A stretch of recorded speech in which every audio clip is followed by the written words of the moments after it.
नाम है शिक्षा मित्र, कहीं शिक्षाकर्मी, हमारे यहाँ नियोजित शिक्षक नाम है।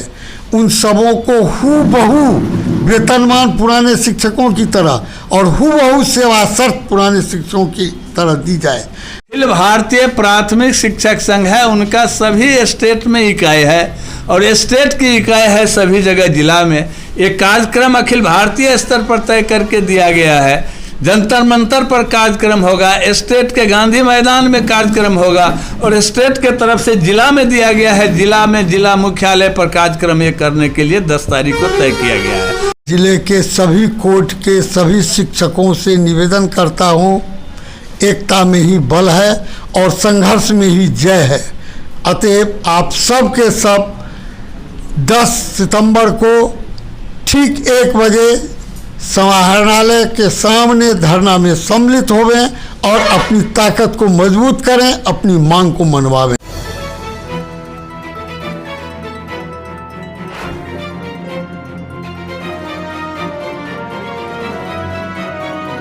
नमस्कार, आप देख रहे हैं क्या न्यूज़ लाइव। इस समय मैं मधुबनी के 13 नंबर गुमती स्थित शिक्षक संघ के जिला कार्यालय में हूँ।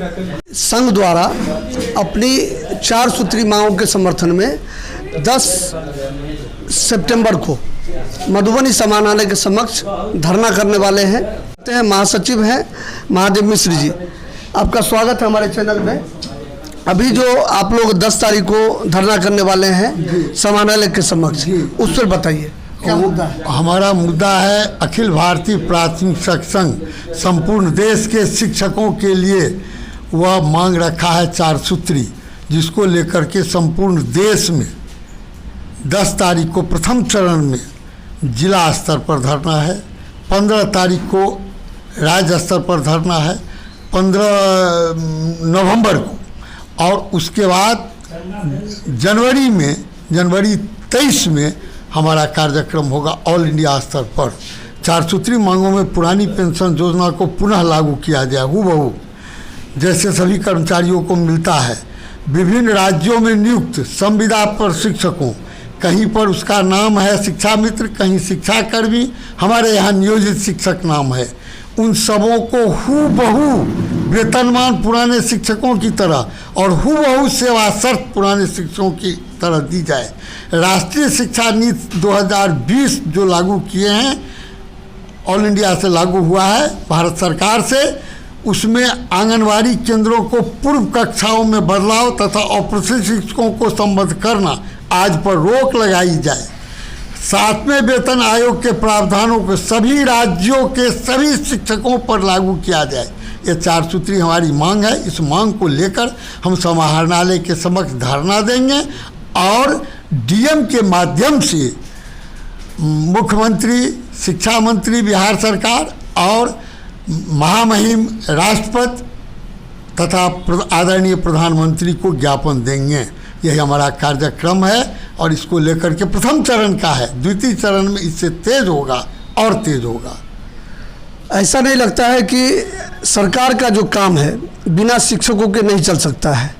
चाहे मतगणना कार्य में शिक्षकों को लगाया जाता है या पशुगणना हो, और अभी जो जातिगत आधारित जनगणना होना है उसमें तो शिक्षकों को काम में बहुत लगाया जाता है, लेकिन उसकी मांगों की पूर्ति सरकार नहीं करती है। इस पर बताइए।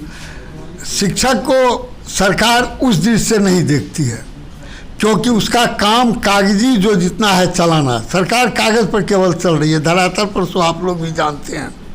उसमें कागजी से हम अलग हैं। हमारा काम तो बच्चे को पढ़ना और पढ़ाना है। इससे सरकार को कोई मतलब नहीं है। सरकार केवल चाहती है हम खाना पूरी करें, हम दिखा रहे हैं जो हमारे यहाँ इतने बच्चे नामांकित हैं, इतने बच्चे पढ़ रहे हैं, लेकिन वास्तविकता क्या है यह कोसों दूर है इससे। सरकार की मंशा ऐसी नहीं है। जब बच्चे पर उसकी मंशा अच्छी नहीं है तो हम पर क्या होगा। शिक्षक संघ के जिला अध्यक्ष हैं, आप अपना परिचय दीजिए। मेरा नाम सूर्यनारायण यादव, अध्यक्ष जिला प्राथमिक शिक्षक संघ मधुबनी। कि आपका जैसे संगठन है और ऐसे कई संगठन बने हुए हैं जो अलग अलग टुकड़ों में हैं, और सब अगर एक मंच पर आ जाए तो आपकी जो मांग है उसमें ताकत मिलेगी। निश्चित रूप से उसमें ताकत मिलेगी। अभी सिर्फ शिक्षा विभाग की बात नहीं है, ये पुरानी पेंशन योजना जो हम कर रहे हैं, जिसके लिए संघर्ष पर उतर रहे हैं, आंदोलन कर रहे हैं, अभी धरना का कार्यक्रम हम लोगों का तय हुआ है अखिल भारतीय स्तर पर, ये शिक्षा विभाग की ओर से, ये सभी विभागों की मामला है। सभी विभाग में जितने भी कर्मचारी कार्यरत हैं, सभी लोगों को पुरानी पेंशन समाप्त हो गया है, एनपीएस न्यू पेंशन योजना लागू कर दिया गया है। तो अब एक नेशनल मूवमेंट फ्रंट भी बना है इसके लिए, पुरानी पेंशन योजना के लिए, जिसमें सभी विभाग के लोग अब उसमें जुड़ रहे हैं और जुड़ करके देश स्तर पर इसका आंदोलन हो रहा है और इसका प्रभाव पड़ भी रहा है। हम शिक्षा विभाग के तो अखिल भारतीय स्तर पर कर ही रहे हैं, लेकिन दूसरे विभाग के भी जो लोग हैं वो नेशनल मूवमेंट इन पुरानी पेंशन योजना पुरानी पेंशन योजना के लिए बनाया है और उसका दबाव सरकार पर पड़ा है। निश्चित रूप से आप देख लीजिए, अभी छत्तीसगढ़ में पुरानी पेंशन योजना बहाल हो गया, राजस्थान में पुरानी पेंशन योजना बहाल हो गया, झारखंड में अभी फिलहाल पुरानी पेंशन योजना बहाल हो गया और इससे पूर्व बंगाल में पुरानी पेंशन योजना अभी तक मिल ही रहा है, वहाँ स्वीकार ही नहीं किया वहाँ की सरकार ये नई पेंशन योजना को। तो इस तरह का प्रभाव पड़ रहा है। सभी लोग अब एकत्रित एक संगठन एक मंच पर आने के लिए सब एकत्रित हो रहा है। सब लोग अलग अलग कर रहे हैं अपने स्तर से, लेकिन वह जब तक उसका कोऑर्डिनेशन नहीं बनेगा, एक जगह सशक्त समन्वय समिति नहीं बनेगी, तो निश्चित रूप से उसका पूर्ण रूप से जो होना चाहिए, प्रभाव पड़ना चाहिए, सो नहीं पड़ रहा है। लेकिन उसके लिए लोग प्रयास कर रहे हैं। हमारा विभाग के तरफ से जो है, हमारी तरफ से, हमारी संगठन की तरफ से जो है, अखिल भारतीय स्तर पर यह कार्यक्रम किया जा रहा है अभी। और हमारे अखिल भारतीय स्तर पर तो पूर्व से ही ये मांग रहा है कि हमारी पुरानी पेंशन योजना को बहाल करिए। आज ही हम ये नहीं कर रहे हैं, इससे पहले भी हम कई कार्यक्रम कर चुके हैं, लेकिन अब सशक्त रूप से हम करने के लिए एकदम उतारू हुए हैं और जमीन पर उतरे हैं। ये जो कार्यक्रम हो रहा है वो केंद्रीय और राज्य दोनों के आह्वान पर हो रहा है।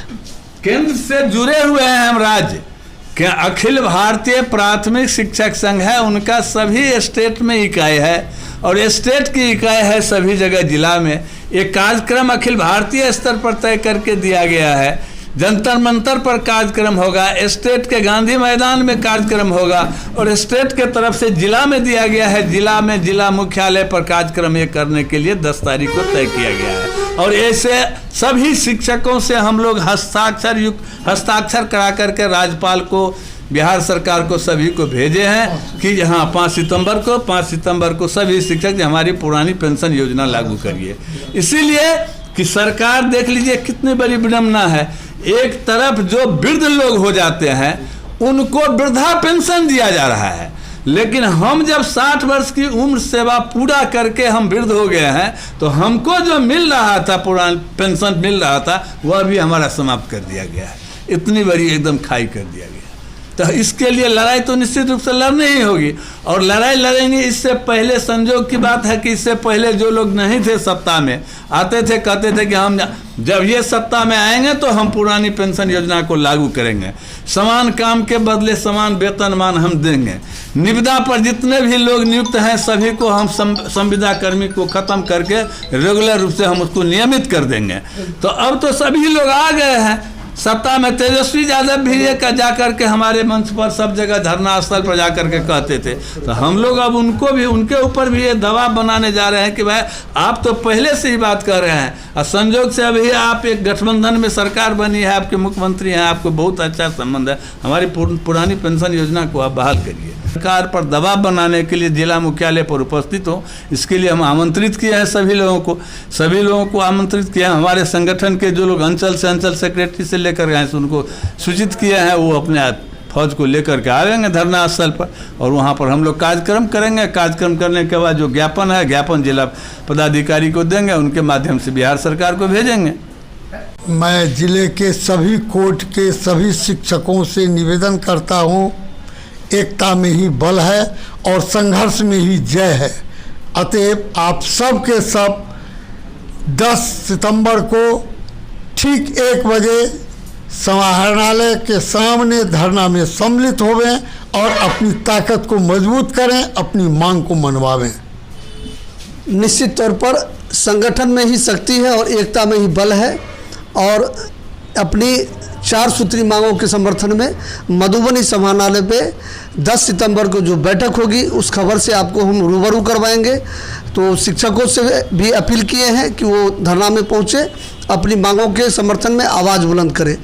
आप अगर पहली बार हमारे चैनल पर आए हों तो निश्चित रूप से चैनल को सब्सक्राइब करें। अगर फेसबुक पेज पर देख रहे हैं तो Facebook page KR news live को फॉलो ज़रूर करें। फिर हम मिलते हैं अगली खबर में, तब तक आप बने रहें हमारे साथ, देखते रहिए KR न्यूज़ लाइव। धन्यवाद।